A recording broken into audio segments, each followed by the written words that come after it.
one more route of it coming soon okay ဆိုတော့အခုရောက်နေတာကတနန်းမှာအမြင့်ဆုံး route of ဖြစ်တဲ့ M45 သူကတနန်းတစ်မြို့လုံးအပေါ်စီကနေမြင်ရတယ်ဆိုပြီးတော့ပြောကြတာအမလေးကျွန်မပြုတ်ကြတော့မယ်ခုံမထင်လိုက်ပါဘူးခရက်တွေပါဒီမှာပါအလေးကြောက်တယ်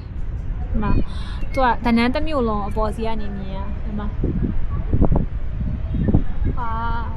ဒီမှာပါဟိုဘက်မှာကျမရဲ့အကြိုက်ဆုံးဝင်ဟိုဘက်မှာမလီယာဟိုမှာစံဝင်းအဲ့ဒီစံဝင်းနေရာမှာတဲ့ကျမတို့တနန်းရဲ့ဘာဖြစ်လာမှလဲဆိုတော့Lana 69ဖြစ်လာရင်အရန်လာမှာဘာလို့လဲဆိုတော့တနန်းကပိုလာလိမ့်မယ်ဟန်နဝိုင်းထက်သူ့မျိုး structure ပိုလာကွာနေကင်းလဲ view ရှိလိမ့်မယ်ညဆိုလဲ view ရှိလိမ့်လောဆယ်တော့ဒီ view ကိုတော့အရန်ကြီးမကြိုက်ဘူး